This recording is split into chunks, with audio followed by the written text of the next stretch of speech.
Yeah, ladies and gentlemen, you are welcome to Tony Club Gunner TV, and you're welcome to Real Talk, people. This is a show where I get to preview some of the games that will be coming up in the Premiership, and to have my final thoughts. And the joys of doing this show is that I get to do it alone, and I get to actually talk to my fans on a one-on-one basis, and get to get some certain things off my chest. And actually, this morning, it's gonna be a very, very, very, very big one because it's the North London Derby, people. People, it's the North London Derby. There is none like this, people, when it comes to actually to actual rivalries in London. I mean, the North London Derby is there. It's the biggest, it's the most ruthless, it's the most anticipated, it's the most grueling, it's the most, I mean, there's lots of hatred invested, really, like really, really, really invested in this North London Derby. It is so important, people. Yeah, I would not underestimate this. It is of utmost importance that Arsenal win this game, people. Yeah, I'm not taking this as a game. I'm taking this as a rivalry, and a rivalry that needs to be won, people. It's a rivalry that needs to be won. We need to win this, people. It's a big, big, big game. And people, yeah, before we go into the specifics of what we really want to talk about, we really have to look into what this matchup here portends for Arsenal. Yeah. We came out of a draw from the Stadium of Light, people. And I'm not going to bash the team for doing that. Because you know what? That Sunderland team hasn't lost a game in the Stadium of Light. So it's going to be a very, very tough task and a big ask for any other team. Yeah, the Waffle Don is with me. The Waffle Don Dada. Big up to the Don himself. I mean, I know the Don will be doing some couple of watch-alongs today. Of course, while I'm doing the very early stuff is because, of course, there'll be Premiership matches later in the day. And also, I'll be going for some football winter games. So to refs in some winter games. So I'm not even going to be available unless maybe I come back later on at night. Then I'll catch up some of the shows my brother, the Waffle Don, would do. People go subscribe to his channel. The Assembled is here. You know, the Assembled. Big up to the Assembled. It says, good morning, everyone. Good morning, everyone. Good morning. You know, the Waffle Don is here. The Assembled 360 has rebranded his name and is now called the Assembled 360. Of course, it deserves to rebrand that name because, I mean, he's a world one. It's a global one. A global one. Big ups to you, the Assembled. Big ups, and you're welcome to the show. The Waffle Don, welcome to the show. And see, people, yeah, just like I was discussing with the Waffle Don on our new legendary show, people, the Black Cannon. You know, I was telling him about the importance of us actually cracking this one and getting the lineups, mostly the lineups, people. We have to get the lineups correct.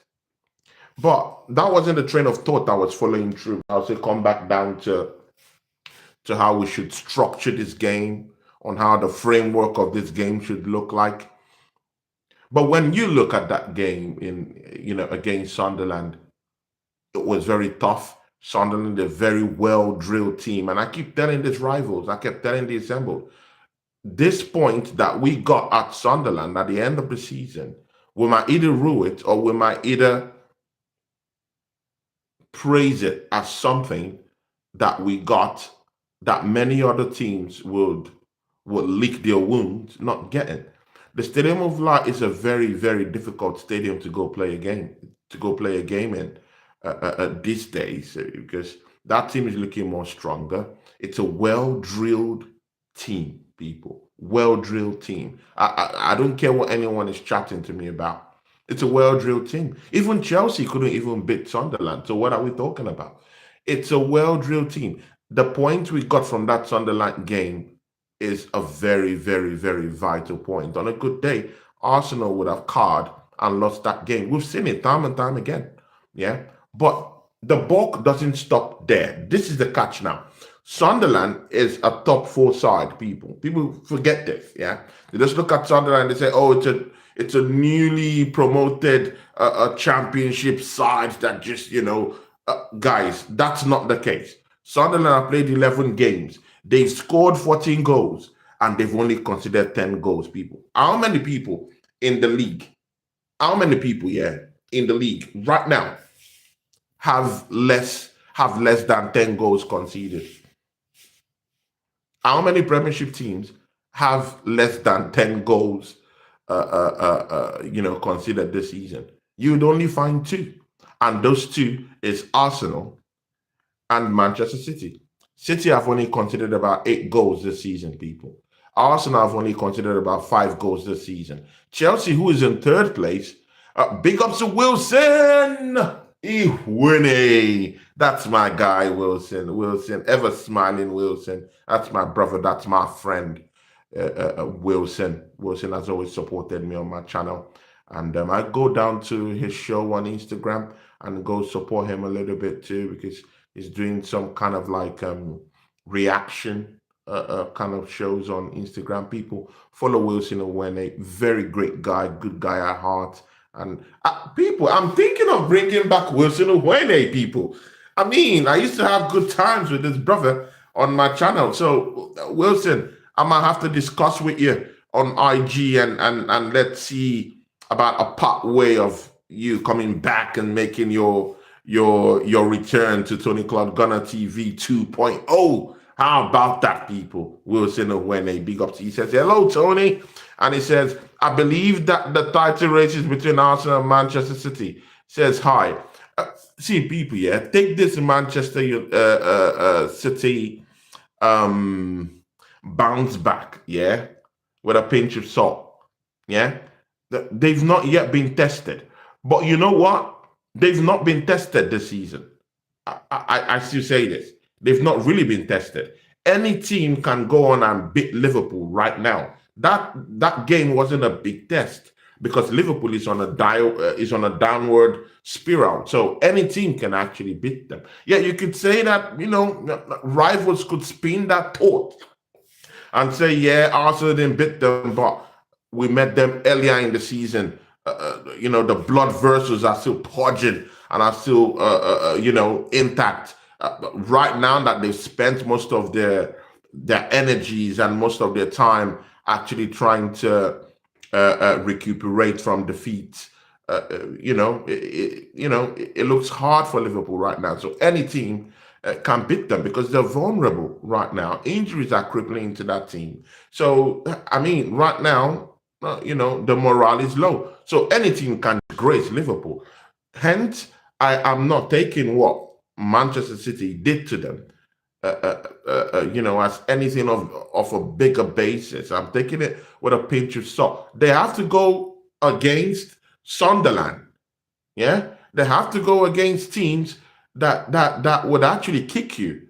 Yeah, like Newcastle. Today, people, today we would see. I mean, Arsenal went down to St. James Park. People, hear me. People, hear me. Arsenal went down to St. James Park in one of the biggest tests this season. People fail to understand that Arsenal as a team have undergone lots of tests this season, people. Lots of big tests this season. And people beating Newcastle away from home at a ground, yeah, where we've lost about 3 games in 4 that we've played there, bar the last game where we won. It was a very difficult task to go there and win, especially with the conditions through which we went there to win those games. That game. Let's see if Manchester City is the real deal today in the final game of the Premiership on Saturday. So we'll see. We'll test the gangster.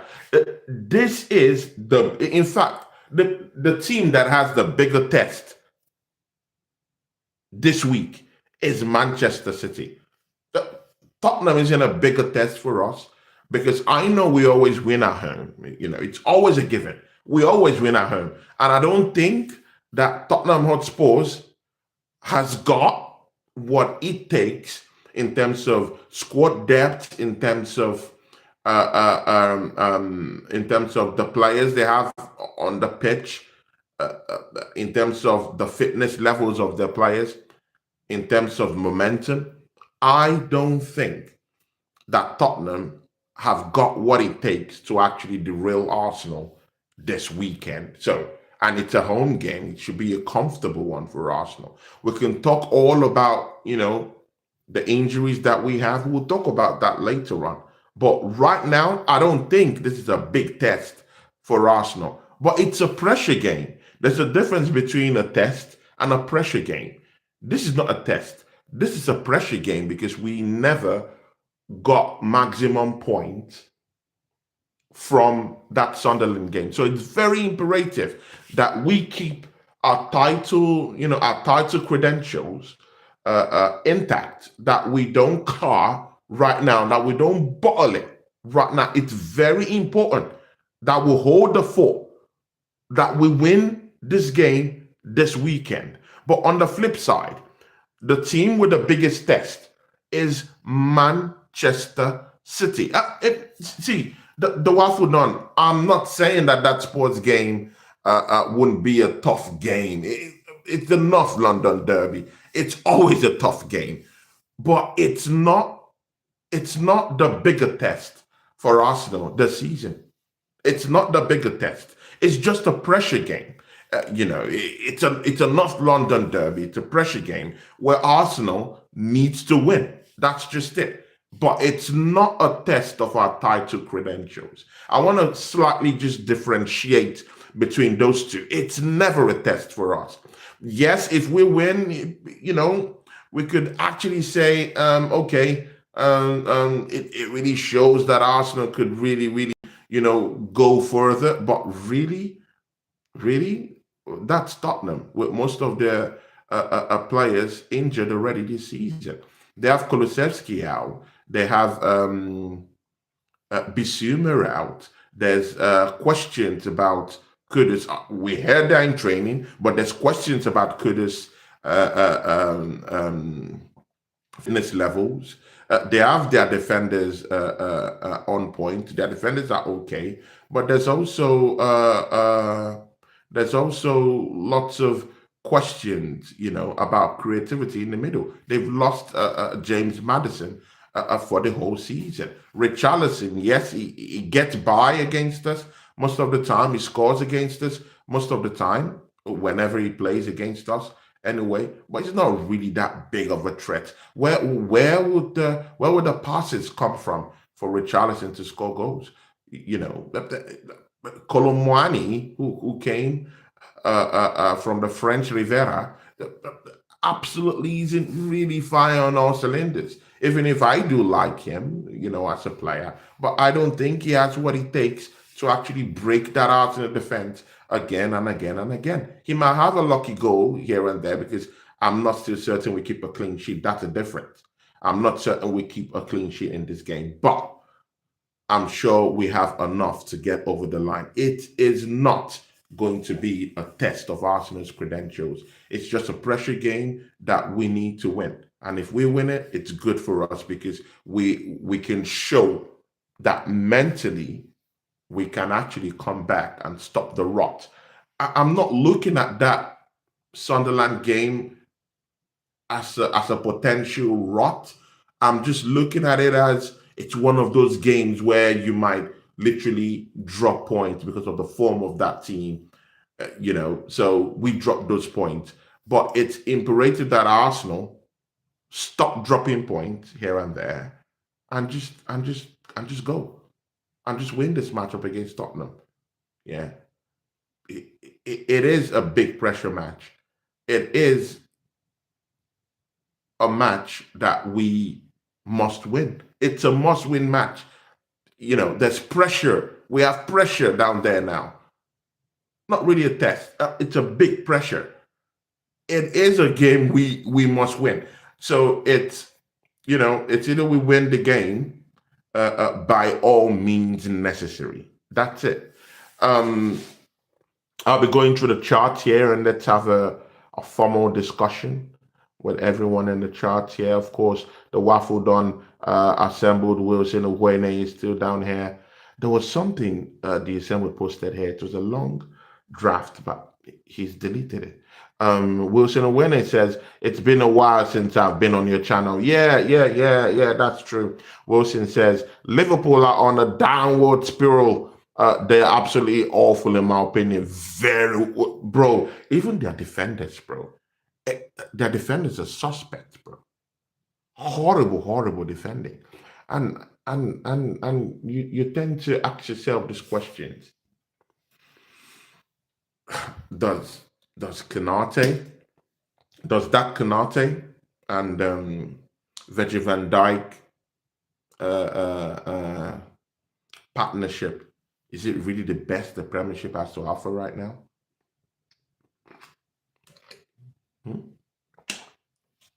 Is that really the best that they could actually offer right now? I don't think it's the best partnership. We all know the best partnership in the league. But the thing there is that we need to solidify it with a trophy this season.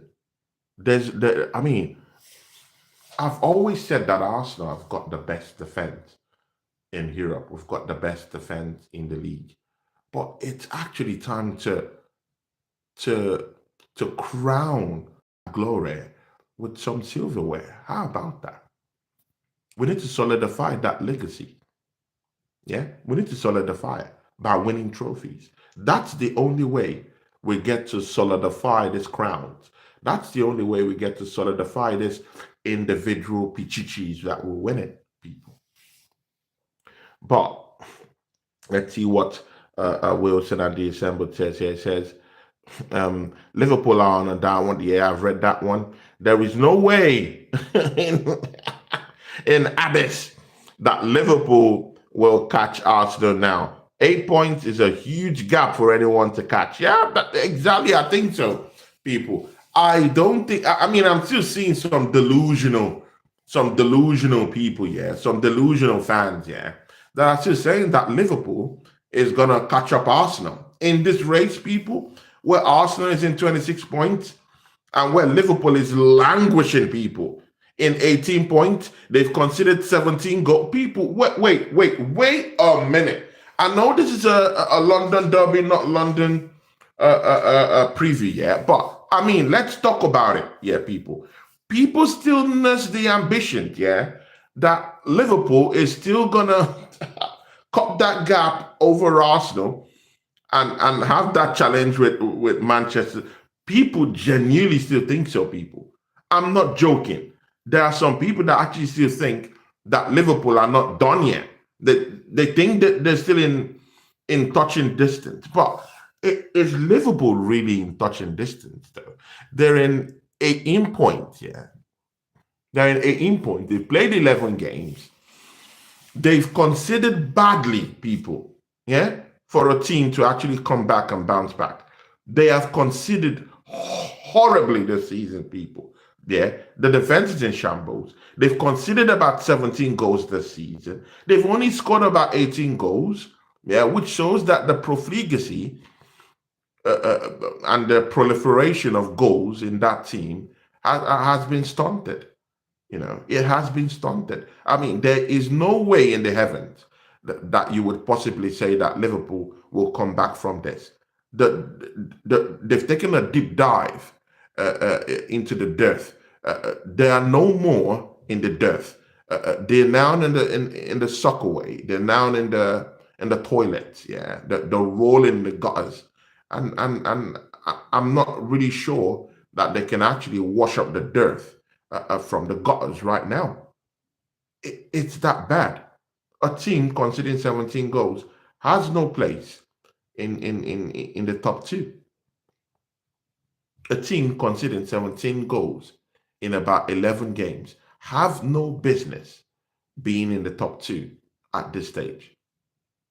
It's horrible, and people haven't seen it. And right now, that more injuries are crippling that team, we Liverpool will be left to be vulnerable. Will be left to be exposed yet again, and people were not talking about the AFCON competition that's coming up in December. A couple of African players will be out. I mean, Salah will be going. I mean, Salah's a big part of that Egyptian Armada, in it. So he's gonna be leaving. I mean, that completely leaves Liverpool very, very vulnerable. The only option that they've got is that they have to go and splash the money by January. But the problem about splashing the cash in January is that the market won't open in time because there are lots of games in December. I mean, they'll be having up to nearly 5, 6 games, mind you, from 5, 6 games in December, people. And mind you, they are still in the Champions League. It's still a Champions League side. So it's going to stretch that little resources that they've got that's been crippled by injuries and the ones that are believing by December, people. And again, people don't forget this. Liverpool spent a whole lot of money in recruiting players, bro. How are we sure that the Liverpool hierarchy still believe in their manager, bro? I mean, not all clubs, yeah, as not all clubs as merciful as Arsenal. Arsenal have been merciful on Mikel Arteta. Over £1 billion spent, and we've not won any trophy. And the money keep coming in droves for the manager to spend. I'm not jealous of Mikel Arteta in any way, but I'm just saying not all teams are willing, yeah, to give or to keep giving or to keep funding a manager that has spent lots of money refurbishing the team in the summer. Yeah, lots of money. Yeah, that budget is the budget of a Crystal Palace. It's a budget it's a budget of a team like Sunderland. It's a budget of the team like Leeds for like 5, 6 years, 5, 6 seasons, people. This is big money being spent. So am I sure that they would actually fund him in January? Unless they convince me otherwise, I don't think so. That's the end of Liverpool. Back to the North London derby, people. Arsenal needs to win this game. But as you can see in the theme, couple of players are coming back. We've lost Gabi Magalhaes, but a couple of players are actually coming back. But let me get through some of the chats, and then we'll go straight right into it. My prediction, Arsenal 3, Spurs 1. I mean, Wesonowene is going for the kill. He wants to pummel Spurs. Newcastle 2, Manchester City 2. Yeah, exactly. Wilson says, I have a feeling that Newcastle will certainly cause problems to Manchester City because they are defensively suspect, in my opinion. And again, this is what people aren't really looking at. They're only looking at the force, which is Ellie Ireland. And to be very sincere with you, with you guys. Yeah, Haaland looks good. I mean, let's don't take away the dangerous nature, the the vociferous nature, the killer instinct, the assassin instinct of Erling Haaland this season. Man is on fire, bro. I mean, that's the position where I wanted my striker to be this season. And of course, the December has always said this, he has always talked about our attacking prowess this season. That's little to none. And Manchester City just lays it all bare for us to see. Haaland is scoring goals, people. He's scoring goals. And he's scoring lots of goals. You know, this is the position that Arsenal should be in, where our main striker should be scoring goals. But again, there hasn't really been this our team hasn't really been steady in it. Injuries have always crippled into this team right from the get-go, right from the start of the season. We had Martinelli, we had Nordgaard out, we had Saka out. Yeah, Madueke earlier this season, chopped away by injury. Odegaard, stop, start, injuries. So we've never see people, yeah. Arsenal haven't really even had that. We've never had that consistency in terms of player fitness levels to actually play as a team, and that's a bigger problem. We've not interwoven together. We've not connected with each other yet. We're still playing in fragments, bro. We're still casting stones here and there. We've not played as a team. And trust me, when you are on a title charge, when you are on a title campaign, you have to play together, people. You have to play together. The togetherness has to be there. So Arsenal is just really grasping on claws and on straws to just really claw up this win. And people, we're clawing into this win because we've never had the consistency of our midfield. We've never had the consistency of our attacking assets. We're lacking in those positions, really, pretty much via injuries as well. That's a bigger problem. They've not played together as much as I want them to play together. Yeah, we can say that Zubimendi, that partnership between Zubimendi and Rice has already been established. Yes, we've seen more of that, but we've been lacking in that number 10 position. I mean, Eze just came in down there, and people, it's not like Eze is firing on all cylinders in that number 10 position, in it. And I've never really seen Eze as this kind of player that's very, very, very effective playing as a number 10. Yeah, it situates him in the middle of the park. It situates him in the middle of what's going on in that creativity position. But is Eze really a creator, really? Is he really that kind of guy that is I mean, Eze is a soldier.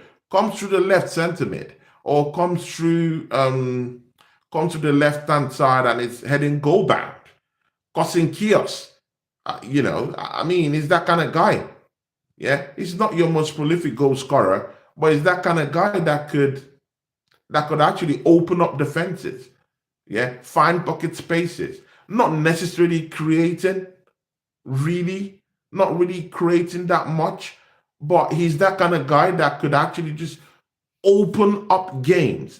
That's what he does for a living, people. He opens up games. There are those games here that'll be tightly knit, that the defenders will be tightly knit, that you need a certain player to just open it all up, and who is more technically gifted to actually open these teams up, tightly knit teams up, teams that decide to keep a low block.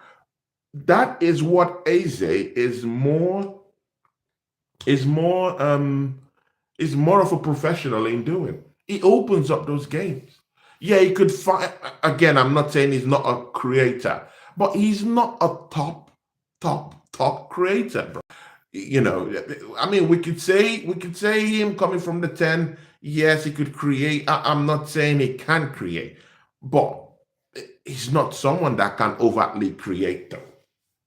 Yeah, because if he is someone that could overcreate, why isn't he overcreating right now at Arsenal in that number 10 position, which is the position where we actually have Martin Odegaard, who on a good day, people, who on a good day, I mean, when the sun is shining, yeah, Odegaard can actually create from that number 10 position. We know this because we've seen it, we've felt it. He can do it. Yeah. But has Eze really blown me away in that number 10 position? The answer is no. And I mean, unless you're a liar, because we have lots of liars, in this Arsenal fan base that are podcasters. That they never say the truth. They believe that saying, dropping a little bit of criticism here and there, shouldn't be done, but it should be done for our players to be able to take responsibility and accountability when they don't really do what they're supposed to do. This is a new football club for Eze. This is a matchup that is a big test for Eze, people. A massive, massive test for Eze. There is no questions about that, people. This is a massive test for Eze because we have Odegaard coming. People, big up to Paul Forward Blue Nose who popped in. Big ups to Ethan Davis. You two up. It says, hi, mate, how are you? I'm fine, Ethan Davis. How are you doing? I'm Claire. Oh, Claire. Big up to Claire. Claire says, hi, Tony. Big up to you. Drew Guinness is down here too. That's my brother, my graphics guy, great guy, family man. He says, I don't normally drop my predictions until match day, but I don't mind dropping it a day early. I say this with chest. Arsenal 5. Arsenal 5. Drew Gunners is going for the kill, people. He is going for the kill. He says Arsenal 5, Tottenham 0. And of course, Paul Forward Blue Nose, who always shares this, who always shares my shows all the time. Big ups to Paul Forward Blue Nose. Thank you so much.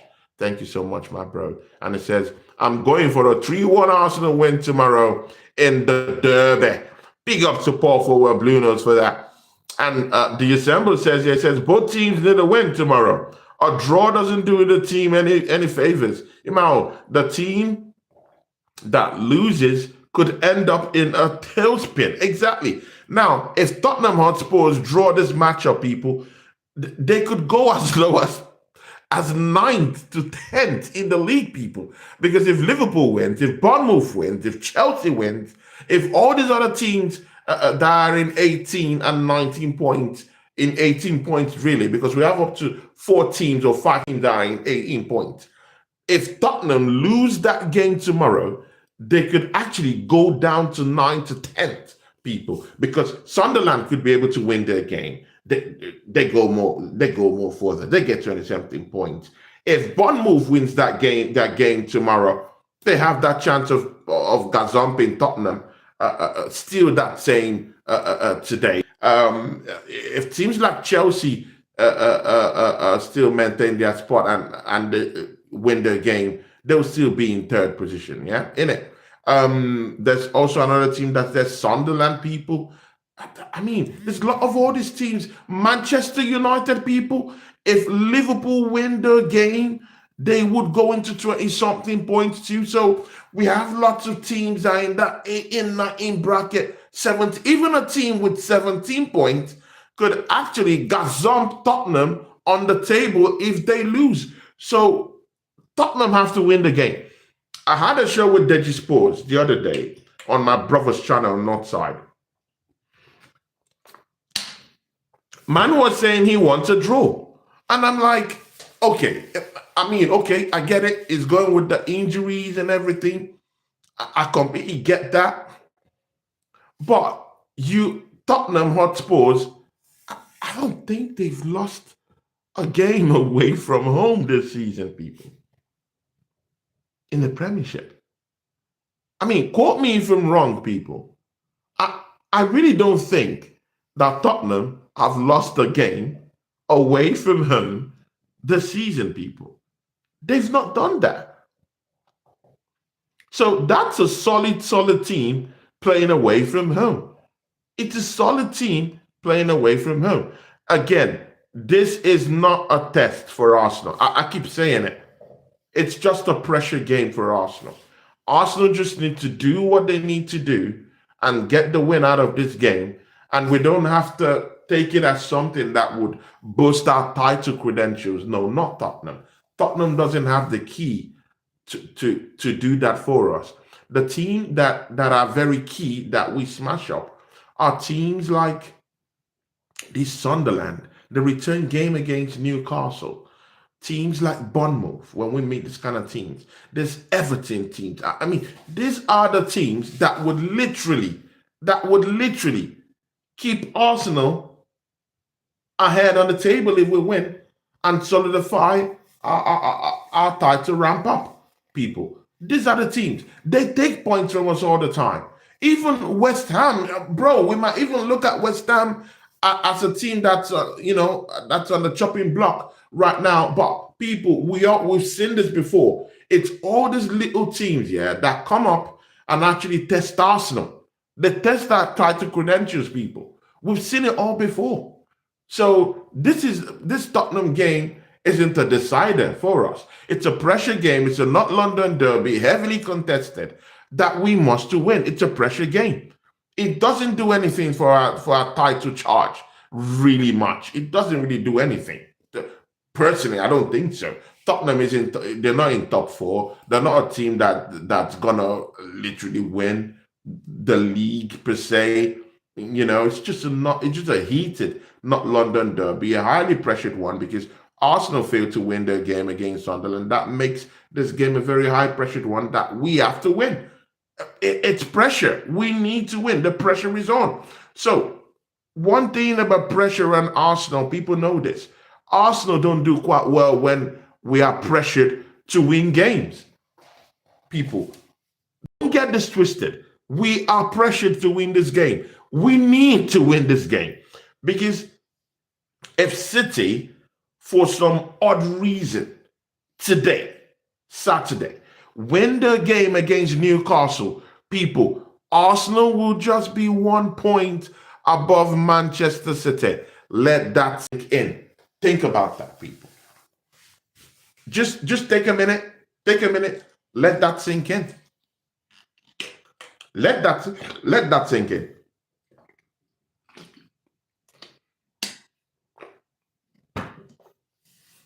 Let that sink in, people. If Arsenal, or if Man City win the game at St. James Park today, they would be sitting just 1 point below Arsenal.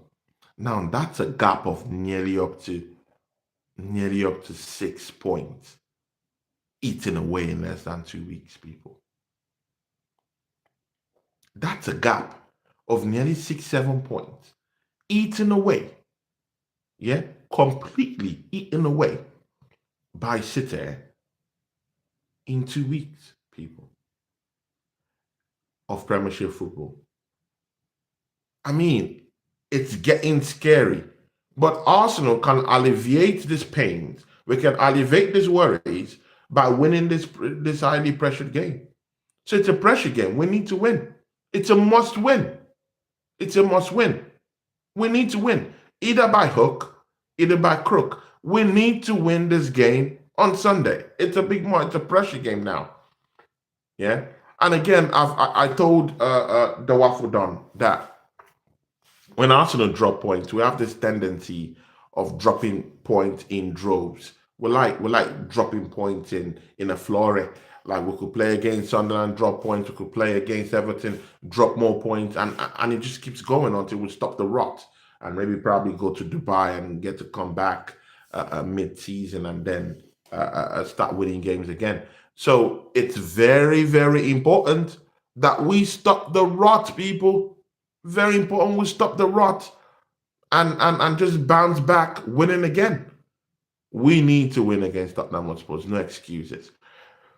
People, this week we heard of course, the big one that Gabriel Magalhaes is going to be out for like about um, um, over 2 months. Mikel Arteta in his press conference yesterday said is out for weeks. And we know the football club, they enshroud all the things in secrecy. We're not being sure. Although one thing I said was that there will be more scans on Gabriel Magalhaes and the extent of his injury. There will be more scans. What that tells me is that probably they've seen that maybe that injury might not be as lethal or as dangerous or as season ending as they thought it once was. So let's see. Let's see. I still think Gabriel Magalhaes comes back earlier than that 2 month evaluation. I think that that injury is totally overblown.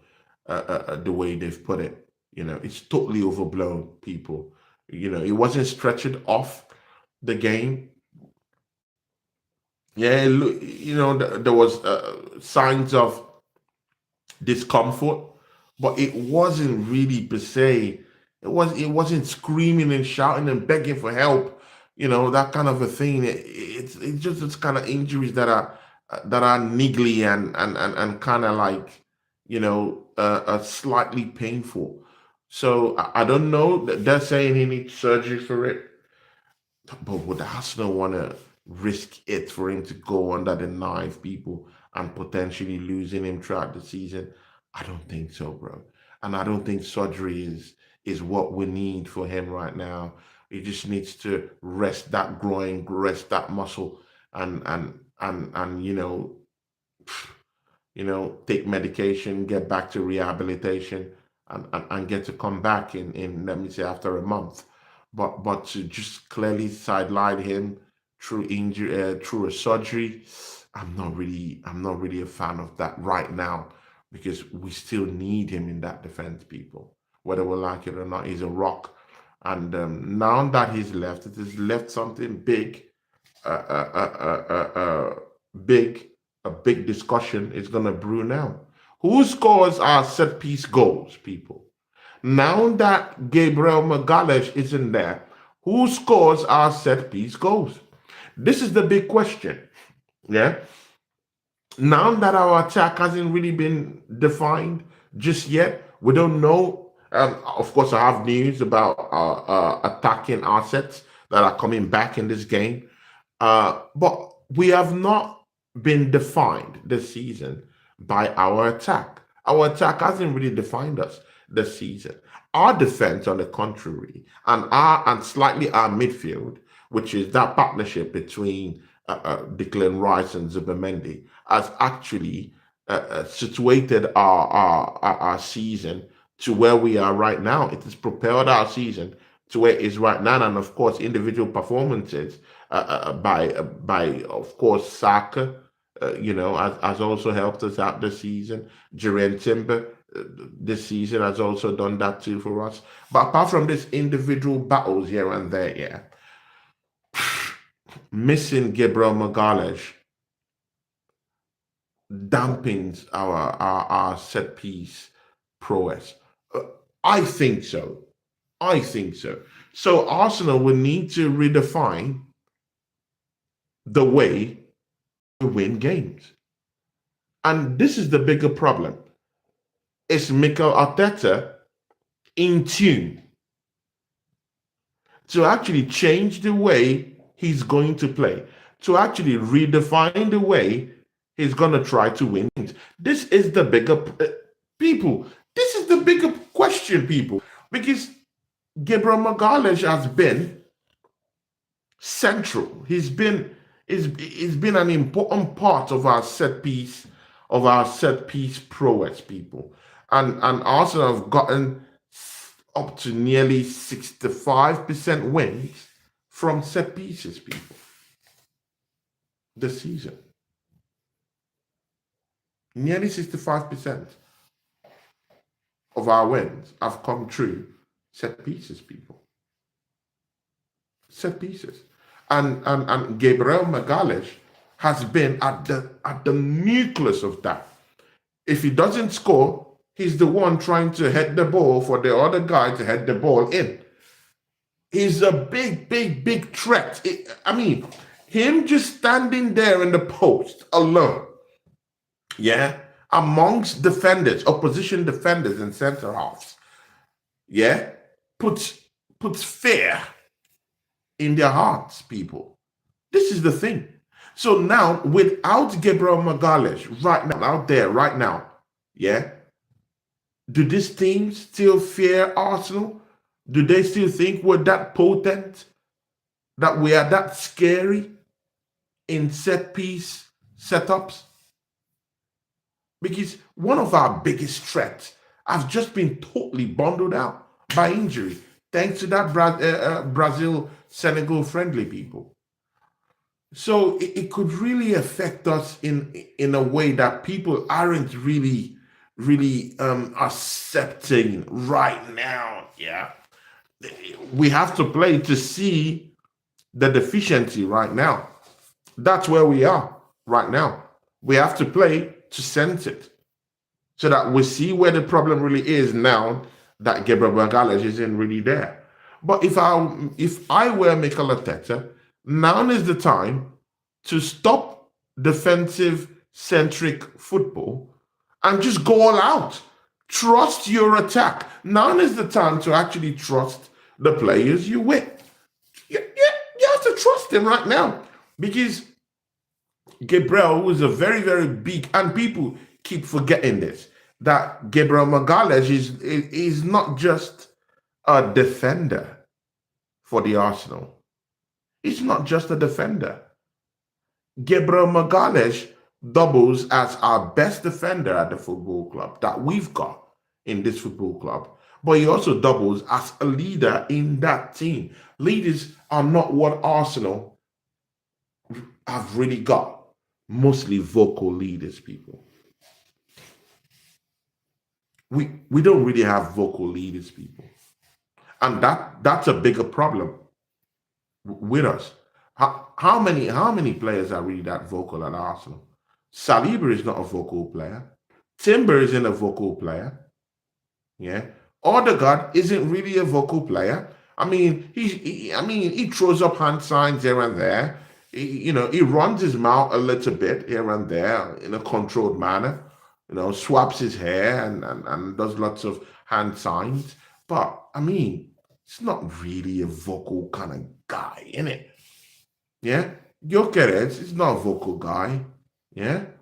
Declan Rice, yes, is a vocal one, but Saka isn't really the vocal guy on the pitch. So we're now left with Declan Rice to actually marshal a team that's evolving, because we had 8 new players in the summer, people.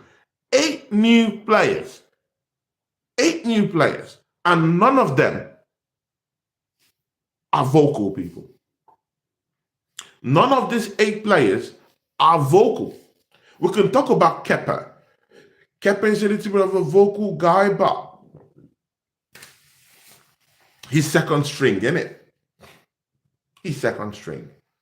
So who else do we have as a vocal guy? So the ball drops on the fit of Declan Rice. He has to step up right now and be the leader that we want. A leader that we want that would keep defensive solidity and help attack, and also be a vocal leader. And again, I was also telling the Waffle Don here that leadership in a team, mostly in this Arsenal team, most of the time is not a vocal one. Yeah, most of the time it's one that performances have to do the talking. I'm really a big fan of of performances doing the whole talking. Yeah. So if Saka isn't that vocal one, but gives me performances, scores goals, and will score goals against Tottenham Hotspurs, I take it completely. If Jurgen Timber scores more goals rather than doing lots of talking, but scores goals and helps out in attack, that's leadership. That's non-vocal leadership. If Trossard scores goals for us, win us games consistently on a consistent basis, he would be leading us. Yeah, bro. Deji's not gonna dominate anything in the location. He's not. He's not gonna do. I mean, even Deji Sports doesn't even have chest for this matchup, people. Yeah, he lie. He's gonna be a liar if he thinks he's gonna win this game. I don't think that people. Yeah, I'm not up for surprises. I don't think Tottenham Hotspurs have the cojones to go buck wild and just come to smash and grab at people. They don't have it in them right now. Even if they have that home form working for them, that away form working for them, people, they are still. Tottenham is still a very dangerous side away from home. Don't forget this. I don't think they've lost the season away from home. That's the thing. They've always done well away from home than they've actually done on the home turf. That's what makes this matchup a little bit, dicey in a way, because they tend to do very well away from home this season, and it scares me. It totally scares me. Drew Gunners says Tottenham haven't lost away this season, but they've only ever beat us once at the Emirates since we opened the doors there. Exactly. Only once. Mikel Arteta has won, I think he's won up to nearly 14 people. North London derbies. I'm not sure. Is that 14 or I don't know. But bro, he's won, or either 10 or so. He's won lots of North London derbies, people. He's won lots. That's one thing he's managed to do. He hasn't lost anyone at our stadium, which is very good, people, which is very good. We have a good record against Tottenham Hotspur. I won't lie. This is the 198th London derby, people, and we have to win. Let's talk about the injuries coming up, since we've talked about Gabriel Magalhaes and how we're gonna miss him. People, Gyokeres might be coming back, people. I said it that Gyokeres was training. I saw him training, people. He was training, people. I saw the video. It was hidden in a secluded place, but man was training, people. He's back. People, the one that they did not hide from us is Gabriel Jesus, people. Aces says, Deji Dominion in the location. Oh my days, people. Deji, man. Aces 1869 says, knowing for Teta, he probably start all the favorites against Tottenham. I mean, bro, I'm shameless right now, Aces. I want all the favorites to start now, bro. I mean, why should we keep them on the bench? I want to win. Let's start all of them, bro. Yeah, we need to take this lineup very seriously, bro. I don't want to lose this game. I don't want to lose against Tottenham. I don't like Tottenham. I've got no love for them. I have no love for Tottenham Hotspurs. Yeah, no love in our hearts. See, people, we've got no love for Tottenham Hotspurs. So I want to win. I want to win. So I don't care the amount of favorites at that time. Favorites or no favorites, please just bring the troops in. Yeah? Because either way, I've also heard that Odegaard, people, might be coming up in this matchup, people. Odegaard hasn't played Since when, people? For over 4 weeks now, he hasn't really played in it. Let's see. Let's see what Sora Property says. Big ups to Sora Properties. Sora Properties.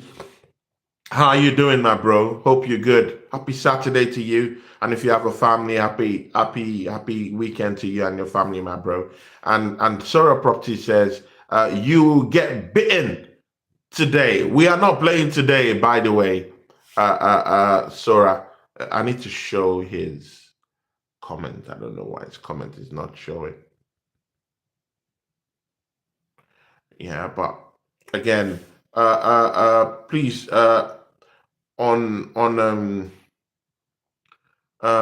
ban Sora Properties. I think that's a normal comment.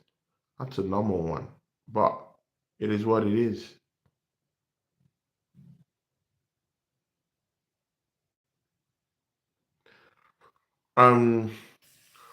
Yeah, Drew Gunners, I think the comment is okay. You get me. He's just talking, So, but again, big up to Sora Properties though.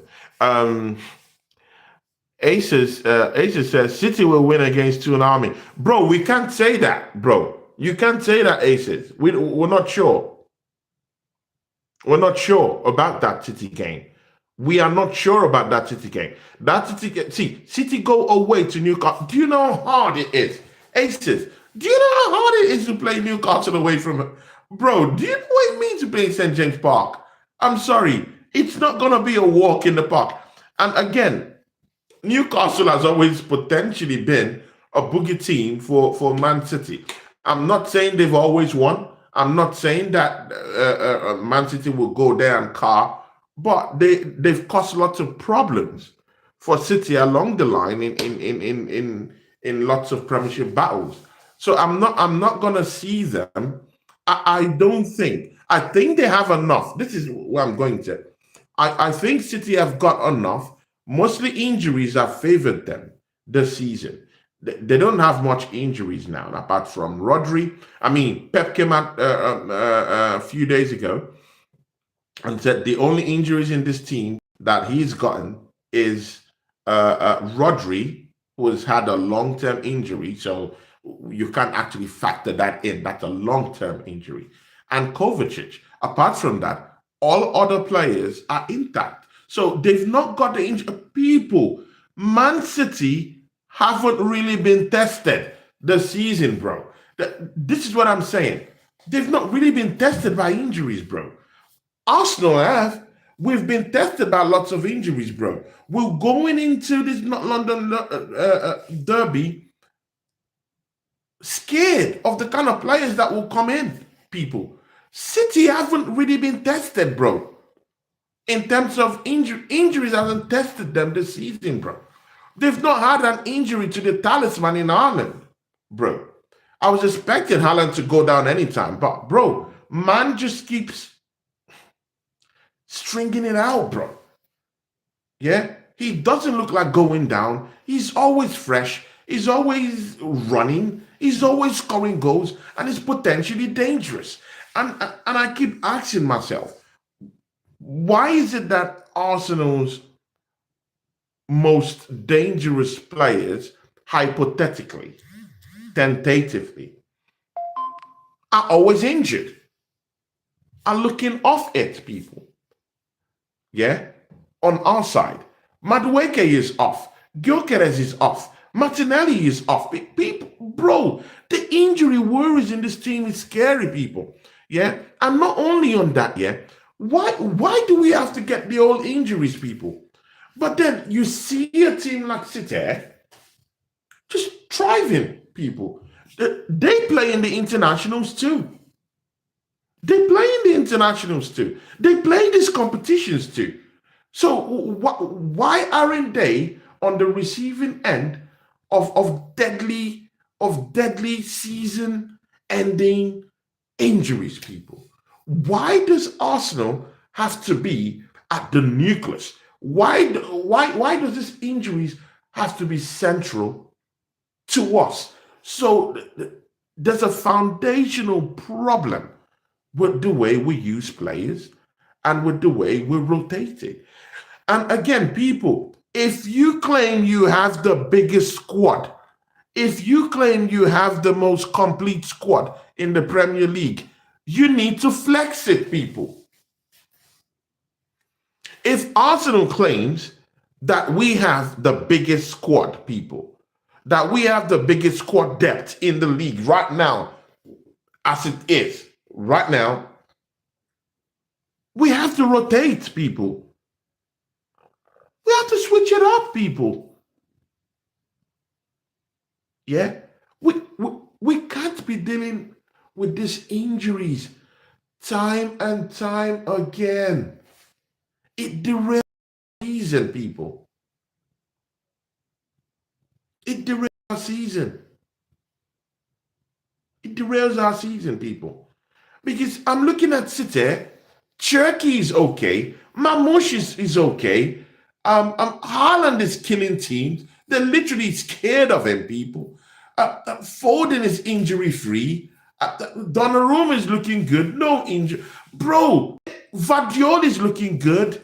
Doku, who I think is actually injury prone in some way, is playing almost all games for City this season, bro. So I'm looking at City's players and their luck with injuries this season, bro. Bro, we are so unlucky with injuries, bro. So very unlucky. And someone needs to take responsibility for these injuries, people.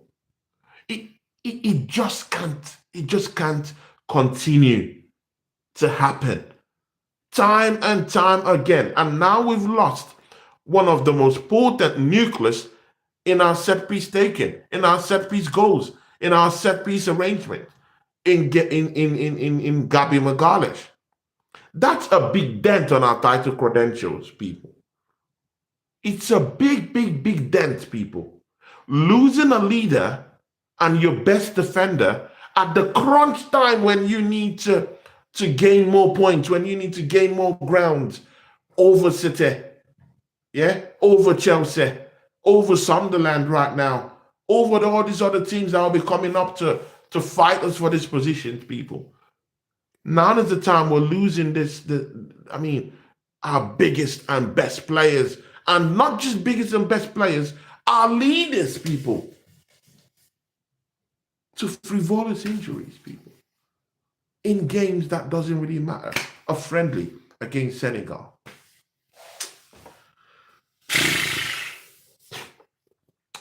Asa says City will win against Toon Army. I mean, it is what it is. But let's see. I highly doubt that.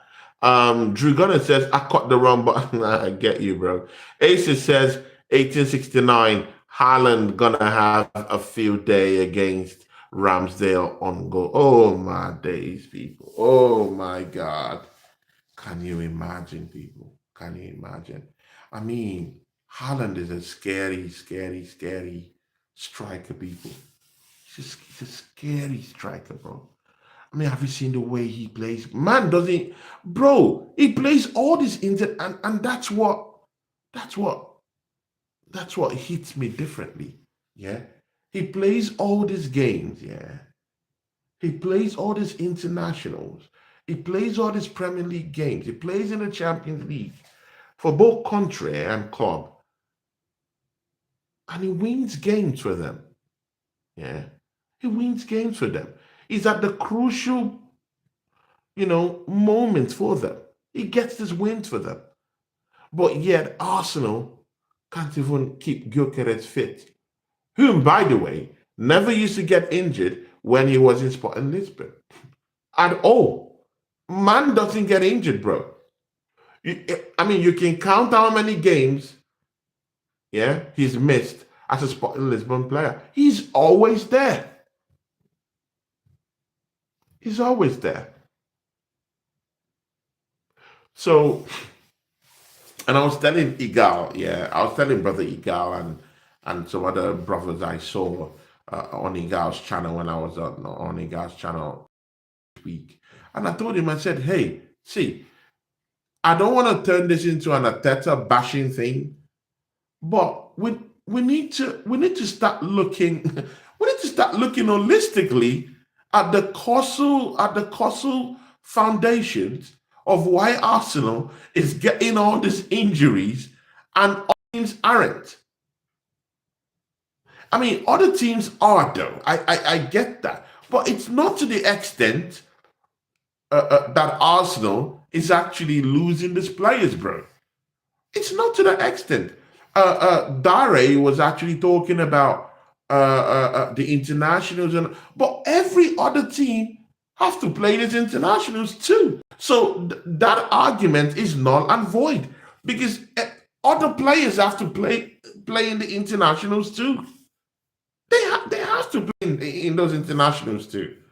Shabuzlai plays, in his international team, and he plays every time. Why is man not completely banged up and injured? Erling Haaland plays in the internationals. He's played for his team in the summer in the Club World Cup. He just literally qualified his team to the World Cup. He scored nearly half of the goals of Man City this season. Why is man not completely banged up? And he plays in the international consistently, people. Consistently. Virgil van Dijk, people. Virgil van Dijk plays more. I mean, he plays more in that Dutch national team. He's played more games than Saliba. He's played more games than Gabriel. But man is still a horse. He's still playing, bro. No injuries. So all these things are all excuses and gimmicks. It's all excuses and gimmicks. I told Brother Igar, you have to put the blame where it is. Some sort of accountability and some form of responsibility needs to be handled by Arsenal. We need to take responsibility for our players going down. And the reason why I'm pointing this out is because these injuries consistently, in a consistent run, has the potential, or have got the potential, to derail Arsenal's title campaign this season. I fear that Mikel Arteta, not nuanced in how to properly take responsibility and manage a team that rapidly goes under the knife in the treatment table at Arsenal more of the time. I'm more scared that he doesn't have the rotational nuance on how to handle a fragile team like the Arsenal, both in terms of managerial acumen and in terms of just the general way in how to actually structure a team and rotate a team. I think it's lacking in that, and this thing might literally be the reason why we don't win the league this season. I want to go. I want to go with the idea that we are going to win. We're still the better suited team to win this league this season. But if Mikel Arteta if he doesn't take necessary measures, yeah, injuries might cripple our season before we even know it. Before we even know it, how can Arsenal not have attackers at all, bro? Bro, we don't have no attacker, bro. Our natural attackers are all injured. I'm not even sure that Gabi Jesus would even play tomorrow. Yeah, we see him on training, but Arteta could still say, no, let me just bring in Marino, And again, shout out to Marino. Marino, I'm not saying that Marino is bad or this or that, but he's a midfielder at the end of the day. Man is not a striker though. So any abuse that's centered towards Marino, it's null and void. He didn't come here as a striker. He's only helping you out. Big up to Anfield Door Red. Big up to Anfield the Red. How you doing, brother? Hope you're good. He says, hi. See, Anfield the Red, do you think your season is over? You're in 18 points. You've conceded 17 goals. I mean, you've chipped in about maybe 18 goals this season in 11 games. Do you think your season is over? Do you still have a say in what's going to go on in top four this season? What do you think, Anfield the Red? But big up to you for showing up to my channel. God bless you, bro. And it says you're going to be playing Saliba. I mean, it's crazy, Anfield the Red, bro. It's at this point, yeah. If we keep going with this same injury record that we're pushing everywhere right now, yeah, bro, we wouldn't have no players left. We would not have any players left. And I'm even more scared about Declan Rice getting an injury, people. I mean, that would be the biggest blow for Arsenal. That would be the biggest blow that we would have if Declan Rice goes down injured. Because man has been in internationals, man has been playing, yeah, for Arsenal. He's always there. We're just lucky that he's not an injury-prone player. He's one of the strongest that we've got. If Declan Rice drops right now as we speak, big up to Godfrey. How you doing? Get to Po. Big up to Godfrey. That's a member. He's a member of the channel, and members get their comments read immediately. He says, big up Tony, my brother. Tony every time. I mean, Godfrey, big up to you. Godfrey, what's your prediction for the matchup, my G? What's the prediction for the matchup? We have a crunch matchup against Tottenham Hotspur. See, Godfrey, I don't need to say this no more. We need to win. It's a pressure match. Arsenal needs to win this matchup. There's no gimmicks. There's no running away. There's no dilly-dallying. We need to win that matchup because if City get their claws on Newcastle and win Newcastle today, there'll be 1 point behind Arsenal.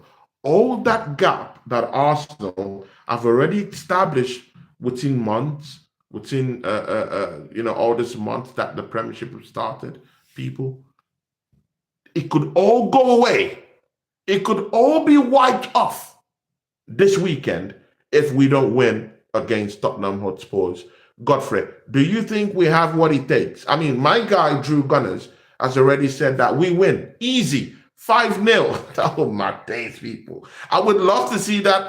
I think we'll beat them up to that, like maybe 4-1 or something. But that's just me. Godfrey, what do you think? Anfield the Red, what do you think would be Arsenal's what's your prediction for that Arsenal Tottenham game? Factor into your mind also that there's injuries at play in this game also. So please, I need your prediction. Aces is still very much here. Drew Gunner says the comment was held for review for some reason. I cut the hide button instead of show. I agree. There was nothing wrong with the comment. Yeah. No problem, Drew Gunners. You do your thing. You're my guy. Aces says 1869. Very simple. It's for Teta drill. Sergeant tactics, getting players injured. I mean, people. I mean, people. Yeah. I mean, people like to disagree with the Aces, but I mean, Aces has a point, bro. Aces has a point because of our bro. Arsenal's injury problems is a crisis, bro. It's a full-blown crisis, bro. Madueke out. Martinelli out, Gyokeres out, Gabi out. Oh, my days, people, bro. Bro, can we catch a break though? Can Arsenal? Can we breathe a little bit? I mean, just a little bit. Can we breathe? And all these injuries are coming in a flurry, people. Saka was injured at the start of the season, people. Yeah, let's don't lie about that. Nordgaard injured. People, I think Nordgaard is even injured now. Oh, days, people. Oh, this is ridiculous. People, yeah, it's a full-blown crisis right now with what we're going on with injuries. It's a full-blown, and no one can tell me nothing because I'm seeing Man City. I mean, Pep just said it. He said it. He said, you know what, yeah, we don't got no injuries apart from Kovacic, who was a long-term injury, worry, and Rodri, who is also a long-term injury worry too. So technically, they don't have no injuries, bro. Technically, they have no injuries. So what? How come? How come that Man City is playing also?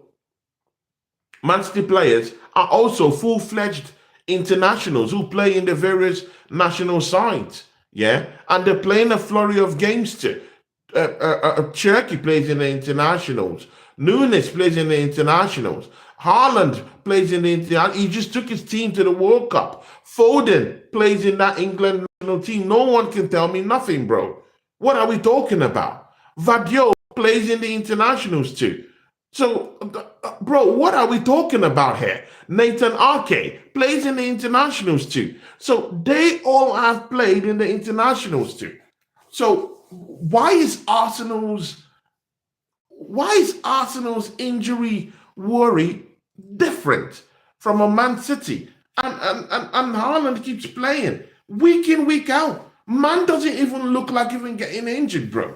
And Man has been playing since in the summer. He's been scoring goals since in the summer for them in the Club World Cup, people. So this thing, it irritates me. It gets me angry. I become tensed up and I keep twitching because it's a big worry. See, people, we've got our hands on this title, but will injuries allow us be? Can we breathe? Literally, people, can we breathe from these injuries? And again, if Odegaard comes back tomorrow, people, because I heard that the manager might be bringing back Odegaard. How sure are we?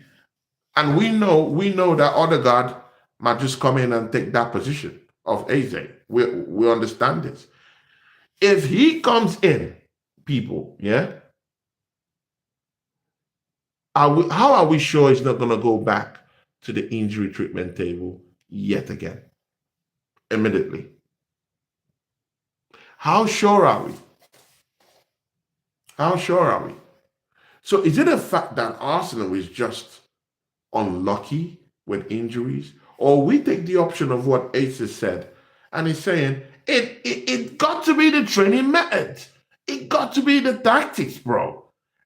I mean, and you cannot dismiss what the Aces is saying, bro, because there's evidence that these injuries are more dramatic for Arsenal and more, and more, and are more enormous in our team than in every other team, bro.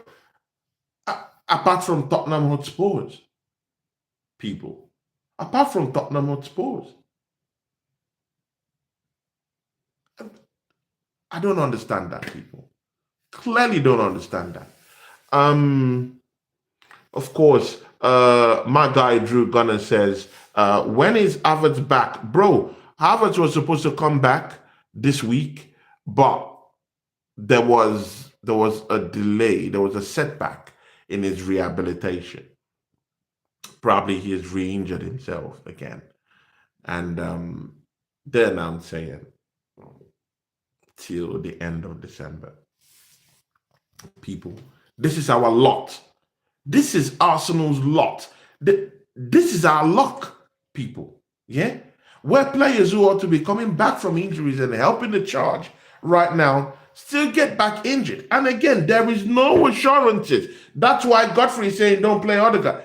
There is no assurances that if Odegaard comes back to play right now and as we speak, that he wouldn't get re-injured yet again, people.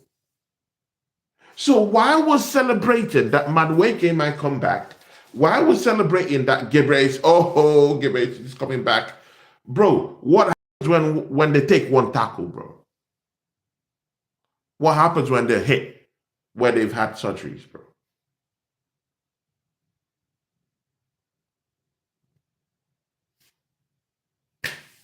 It's a big problem for us, people.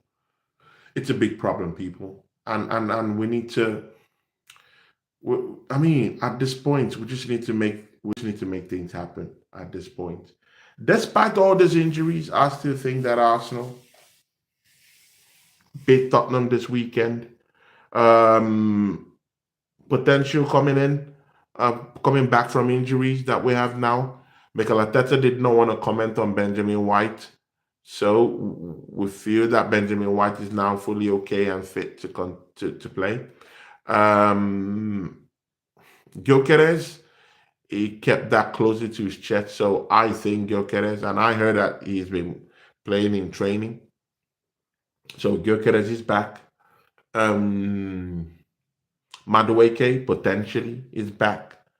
And Gabriel Jesus potentially back. But again, people, a fit Gabriel Jesus is a dangerous player. People, I mean, people are saying, okay, sell him in January, but I do not trust Mikel Arteta to bring in a new striker. If maybe we're bringing big up Red RD, oh my days, Red RD, how you doing? People subscribe to Red RD YouTube, yeah, that's my guy, that's my brother.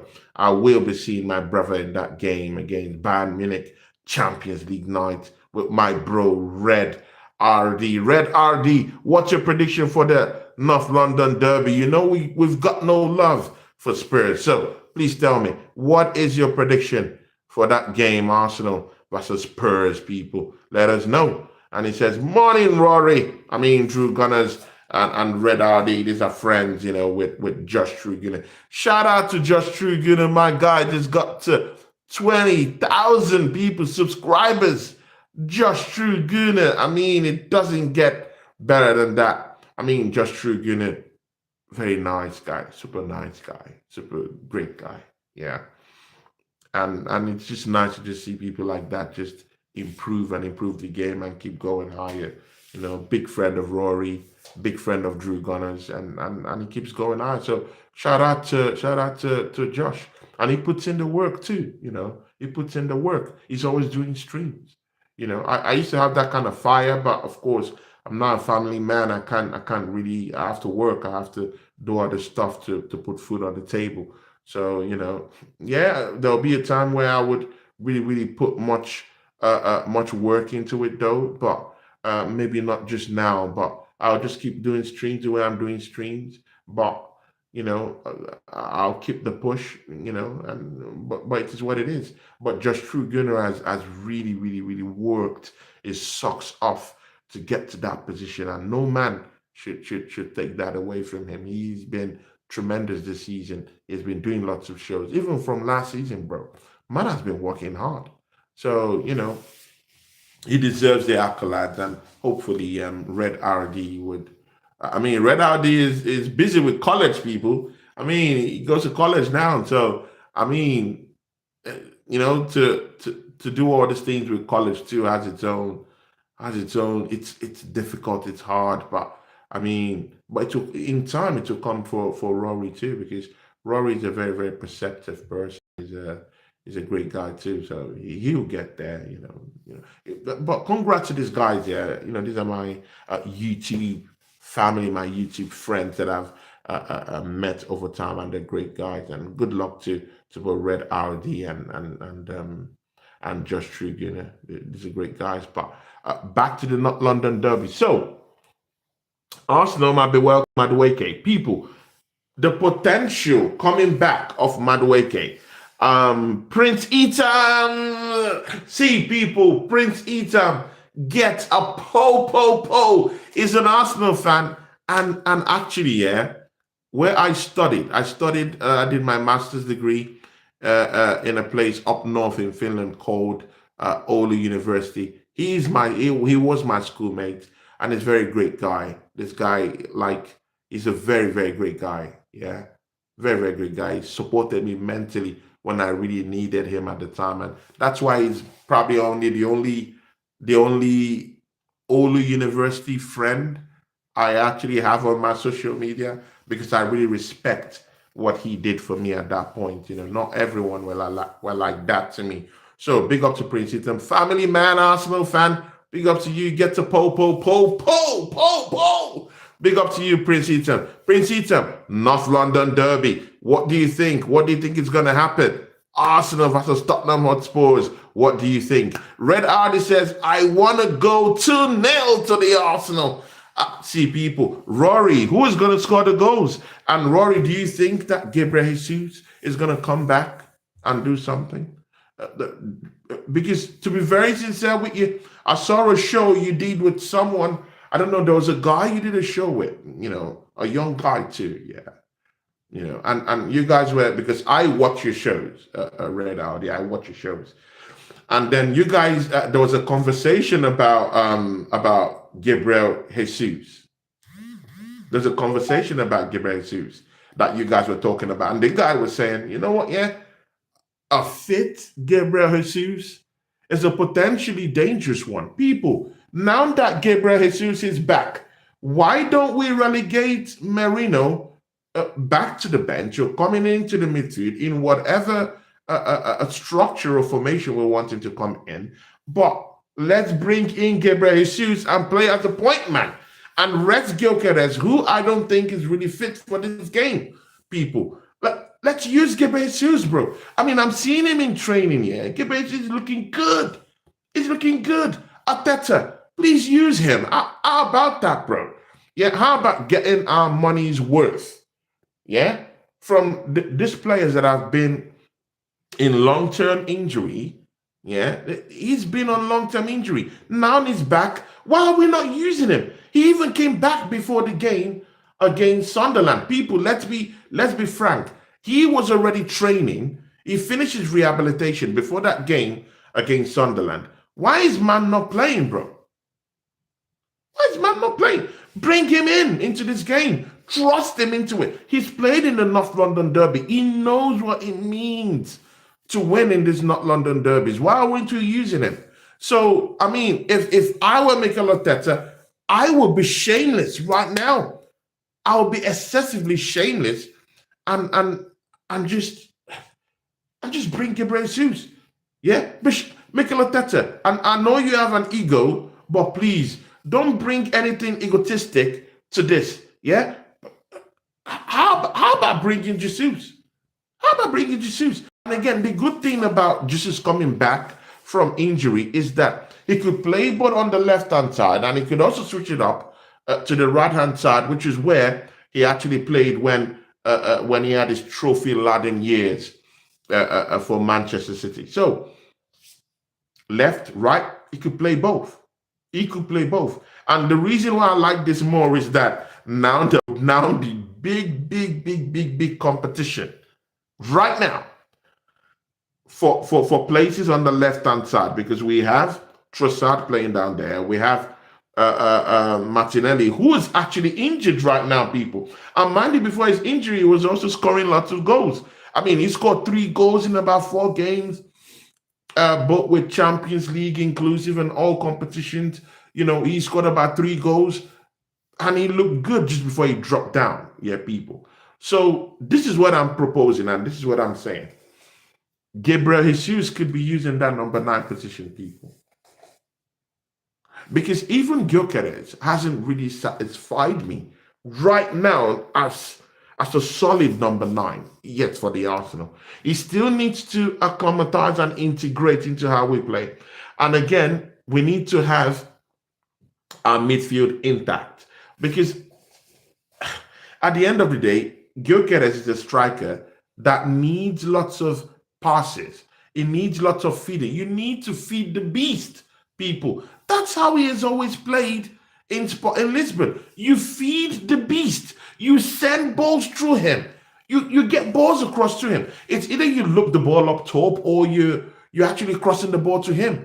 He needs to be in that 18-yard box to actually strike. But when you're using him to hold off centre halves, when you're using him to go through the channels all the time, when you're using him to go back and build up play, he's nowhere around the 18-yard box.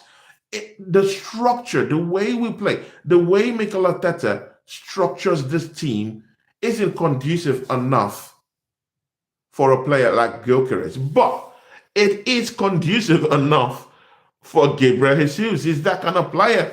He's not the strongest in the park, really. You can't see him kind of like holding off center halves. He's not that guy, but he's a guy that could actually run through the channels. He's that guy that could help you out in building up play. He's that guy that knows how to score goals too. People, take this with a pinch of salt if you like, yeah? But he knows the post. He knows how to score goals. Gabriel Jesus is potent scoring goals, people. He knows how to score goals. I mean, you can talk about his tally, 12 or this, that. But I mean, if you check the injuries that he's had to deal with, because he's injury prone. He's an injury prone player.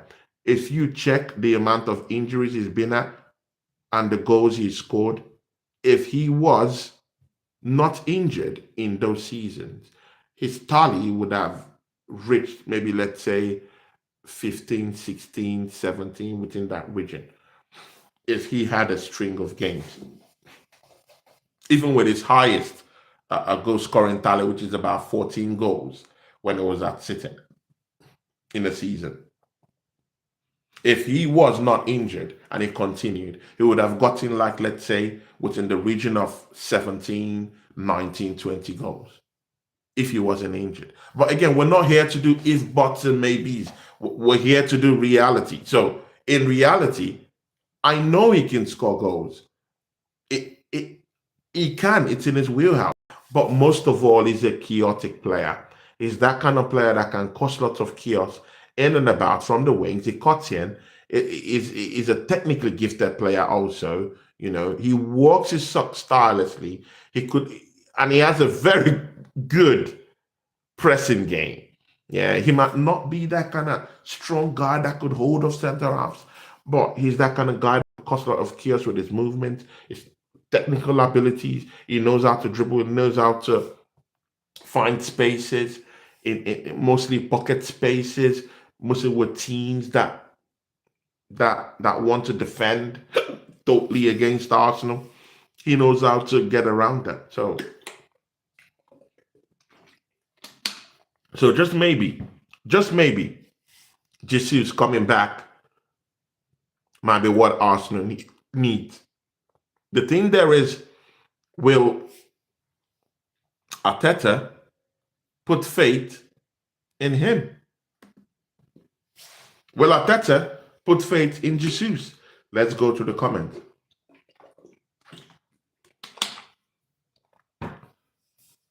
We have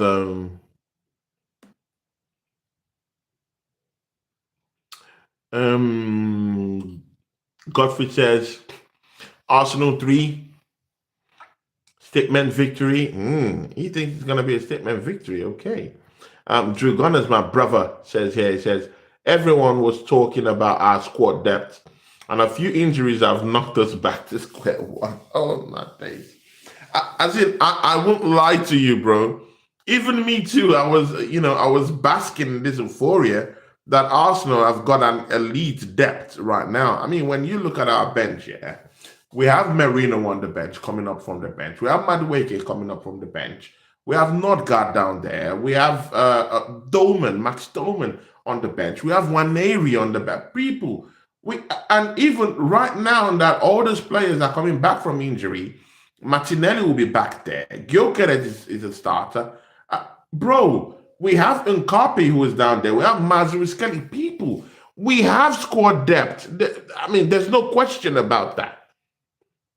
We have squad depth, but it is more about managing the injuries. It's not even a question about squad depth or personnel.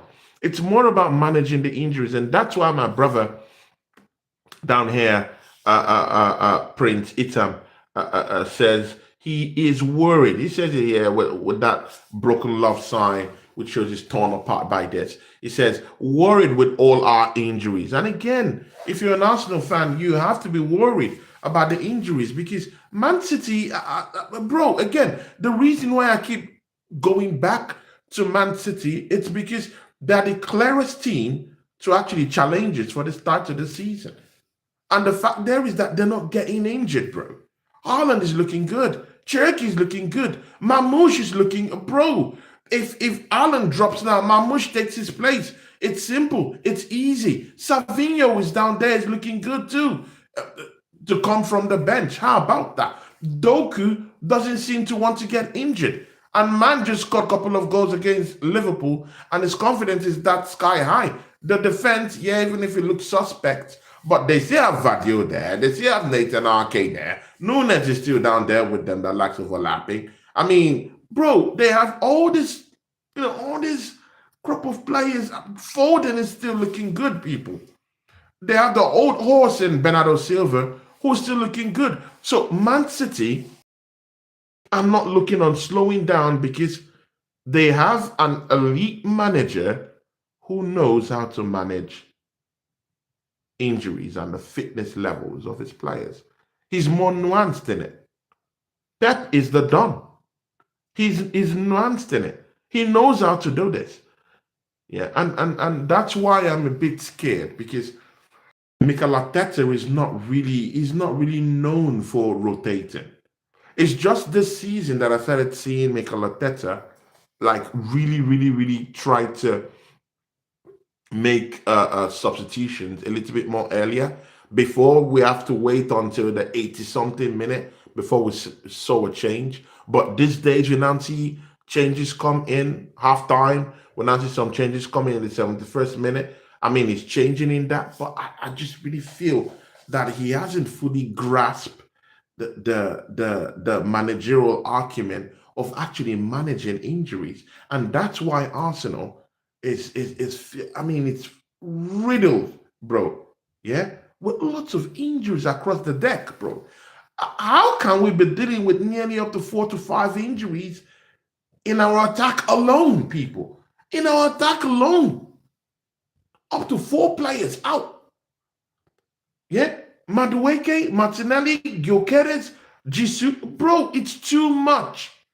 Odegaard, it's too much. These are crippling injuries, bro. It's too much. And a team that wants to win the league, yeah, can't amass all this kind of injuries, bro. You cannot amass it. And that's why Man City is now looking, a little bit more better, a little bit more dangerous, because those new players they brought in this summer are now playing with the mainstays in that, and they're looking good, and they're playing well, and they're getting points. And if they win against Newcastle, instantly the point to which Arsenal is leading turns to just 1 point, people. And that's scary. That is literally very scary. All these points we've been amassing over months, and then City just comes in, and if they win that game today, it takes them to just 1 point below Arsenal. And if we go and gaff next weekend, and that's it, Man City takes over. And you know what it means chasing City, innit? In the league campaign. You know what it is. And again, I'm not going to sit down here and lie to the public as if I don't know that the Blue Sharks will hunt Arsenal to the end. I know they will hunt us, people. This is the Blue Shark that Steve keeps talking about. Big Steve keeps talking about. They'll hunt us. This is for real. Are we ready? Are we better in tune to do that? The answer is, if we have our injured players back and the team starts running again and we start playing together, we have a big chance of actually getting to the run-in, and doing something. But if we don't get these players fit enough, it will ruin our season. Mikel Arteta will ruin our season. And I don't think there's any way of coming back if your strikers and your attackers wouldn't be fit enough for the matchups to come. People, I need to also remind you that the strings of 5 games coming up are very crucial games coming up, people. 3 of them are must-wins, and they're one of the toughest fixtures in the Premier League for Arsenal. People, Chelsea. I mean, we can sit back and say, oh, we have a very good record against Chelsea. I hear you. I think we'll beat Chelsea. But again, it's still a big matchup when you go in to Stamford Bridge. We have that matchup where we would play against Chelsea in the next upcoming 5 games in the Premier League. People, we would have to face Aston Villa. Let that sink in, people. We have to face Aston Villa.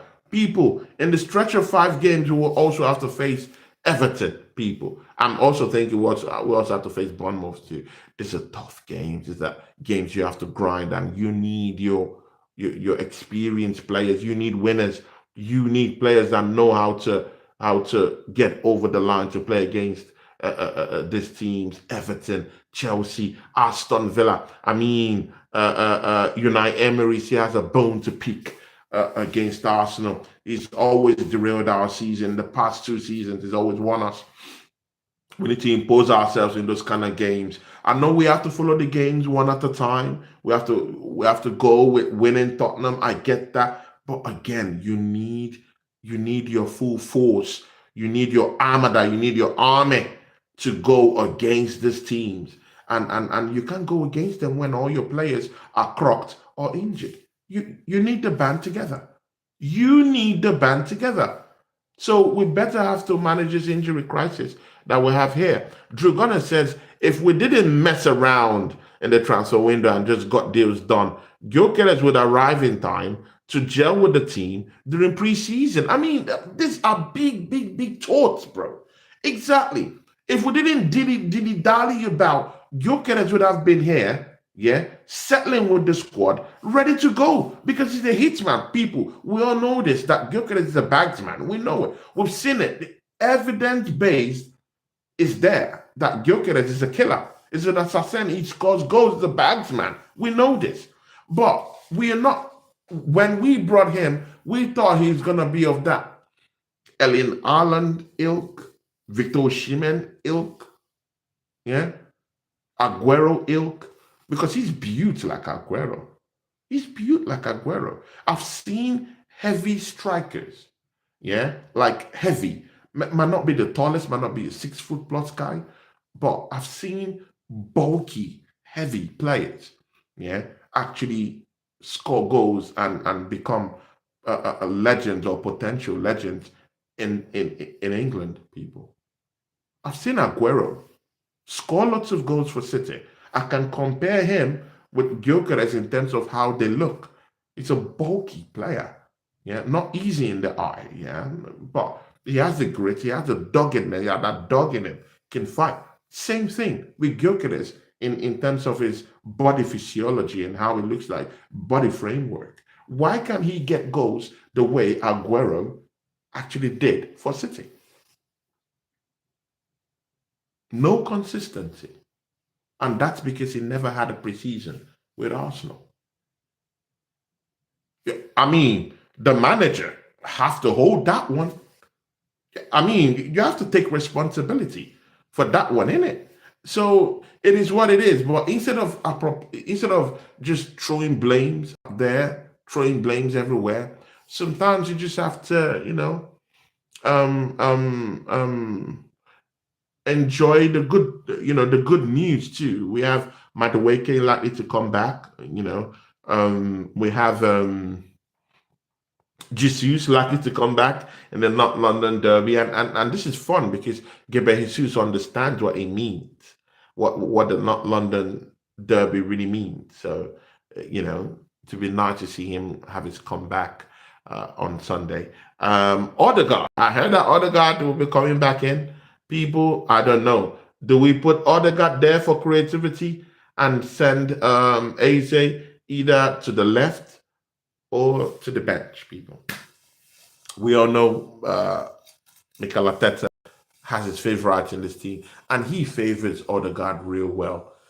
He believes in Odegaard. So I have this funny feeling that Odegaard might play tomorrow, people. I have that funny feeling it's going to do that.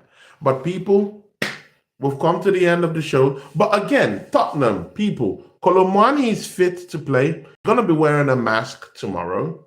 Kolomwani is going to be wearing a mask tomorrow. a protective mask to protect his jawline, because I think his jawline was shattered, probably in the international. I don't know, but I mean, he has an injury problem, bro. So I think he's going to be wearing a mask to kind of protect his jaws. So that's that one. Richarlison is fit to play. Kudus had a late fitness test, and they're saying that he's gonna come good to play. But the main thing there is that their players aren't fit enough. This might be Arsenal's escape route. Big ups to Tador Halabla. It says Arsenal are gonna win the league. Everybody knows it. Exactly. But again, I think Arsenal is gonna win. I think Arsenal are gonna win. But again, when you look at our injuries, and then that PTSD hit, and all that chest just deflates all of a sudden. So it's we need to come back against Tottenham Hotspur. That's all I'll say. We need a big comeback, and we need all our players to come back, and then the chest comes back again. Kilosini says Man City will win the season. Gunners have not the mentality to win it. And again, the mentality is another thing. Again, I'm not a biased podcaster. The mentality is everything in this game. Mentality is everything. But in as much as you want to dilly-dally in mentality, you need the resources, you need the players, you need your first 11, you need your bench, you need your depth to come in, and then you can have at least a fighting chance to win these games. And then comes the mentality, because when you keep winning the games, the mentality becomes intact, and you can improve on your mentality. And again, if you win a competition like the EFL Carabao Cup, then you could actually win more and gain more ground in terms of mentality, that you could actually keep going and get to the end and win major titles. So let's get the band together first. Let's get these injury-prone players back and see what happens. Let's get Gyokeres back. Let's get Odegaard back. Let's make sure that both our midfield and our defense are both in tune. One of the biggest sideshow that would be there in the North London Derby on Sunday would be who is going to replace Big Gabi down there in the back four of Arsenal.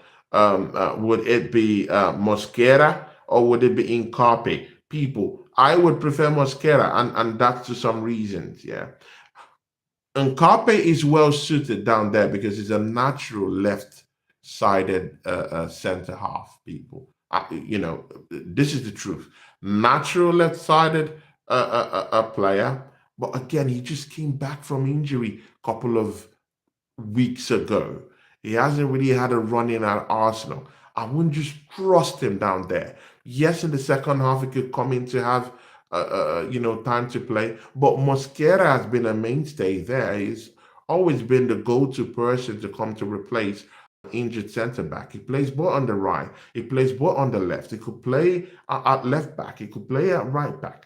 He's a very seasoned player. He's only 20, 21, 22 years of age, but he's a very, very, very, very, very perceptive player. He's fast. His recoveries, his recoveries are efficient. I think he has that connection with William Saliba. He's more than 6 foot plus. He brings a lot to the team. He's more level-headed, to me, if you ask me. He's more level-headed. He doesn't play like a young cat. He's more suited for me, per se, because even Tottenham, yeah, would be looping they'll be looping up, up top, lots of crosses, yeah, and you need, because they might not really have much chances or the resources to actually get behind our midfield, so they might be using all these long throws or flick ups, looping up of the ball to find Colomwani and Richarlison. So it's very, very important that we have someone who is towering down there who could be able to stop those crosses from coming up. And of course, Mosquera is tall, is composed, he's played with Saliba more often. He could help us out. So I would like to see Mosquera play, but later on in the second half, it would be nice to see Nkape have game time. But again, it is what it is. Whomever you choose, that's why it's good to have a big squad, because when you have a big squad, you have the chance to choose. You have the lease of life to choose what you want in your team. Just have a big squad and have quality in that squad to get you over the line. Big ups to everyone who've joined us for this show. Ribla says, imagine if City wins. Damn, that would be funny. Yeah, exactly, bro. Bro, I might not even do streams again. Bro, that would be the biggest shame if City wins this title, bro. That would be the biggest shame. If we want to win the league, all our games are must wins. Exactly. Drew Gunners is not, Drew Gunners is not, he's not hiding. He's saying it as it is. The Assembly says, Mascara starts, no debate. Exactly, bro. Exactly, bro.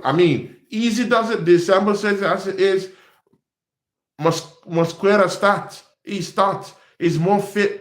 He has more connection with Saliba. Is integrated. He has more consistency with Saliba. He's 6 foot plus. He's tall. He could control aerial threats quite easily. His recoveries are quite nice too. He needs a string of games to properly integrate into this team more. Mikel Arteta has not done a good job in integrating players, mostly players on the fringes, to play in games, to have that form of consistency. So if we're losing a player, a big down there in the defense, we wouldn't have much problems from the standpoint of fitness levels of the players to actually playing in high caliber games like this. So, it is what it is. So now that we've learned our lessons with this Gabriel Jesus stuff, with Gabriel Magalhaes stuff, now let's try and bed in our replacement. How about that? Now it's even time to even test a little bit. What can Waneri give to the team? Now it's time to use him off the bench quite often. Now it's time to use Dolman, because we are not yet sure of the fitness levels of Martinelli. We're not sure of Gabriel Jesus. We're not sure of Gyokeres. So we need to start betting all these players out on the fringes who play from the bench and fill them in so that they could have some good quality fitness level run-ins into high caliber games that could actually test them, test the fitness levels, test their mentality, and test them really if they can be able to come in crucial games and help us out when members of our first team are injured, people. These are the dicey, slippery slopes that Arsenal need to take care of, that I don't think Arteta is really giving credence to. But again, it is what it is. We have a big squad. Let's flex it. How about that? My predictions for the North London Derby is Arsenal 4, Tottenham 2. And people, remove from your head clean sheet, people. Gabriel was the glue to our clean sheet. Now that is out, people, don't even dream of clean sheets no more until Gabriel is back, people. We've had enough clean sheets. We've had enough clean sheets already. Now the mask has been taken off. The veils have been torn. So there's no, we're not covering anything up, yeah? Gabriel was the guy. So now that is out the way, yeah? Now that is out the way. I'm not saying don't get clean sheets, but people don't expect Arsenal to keep clean sheets because that veil has been torn. We just have to make sure that we have that defensive solidity that we've always had. But I'm not going to sit down here and say Arsenal is going to keep clean sheets in games because I'm not sure about that premise in itself. But it is what it is. The Premiership game is about to start in 4 minutes' time, people. I will catch you live on my channel, people, for the North London Derby. I will be with Deji Spores immediately after the London Derby to laugh at the brother if we win. If we don't win, I'll just tuck my tails and hide, people. But it is what it is. The assembled says everything is pretty much worked out. Worked out. Blunderman makes problems where there are none. Drew Gunner says, have a great day, Tony. Yeah, big up to Drew Gunners. Thank you, the assemble. Thank you for the new subscribers who came down to the channel. Prince Ethan, all these other guys, big up to you. Of course, our brother Drew Gunner says, have a great day. Thank you, guys, and catch you guys tomorrow for the North London Derby. I'll catch you guys soon. Peace, people. Much love.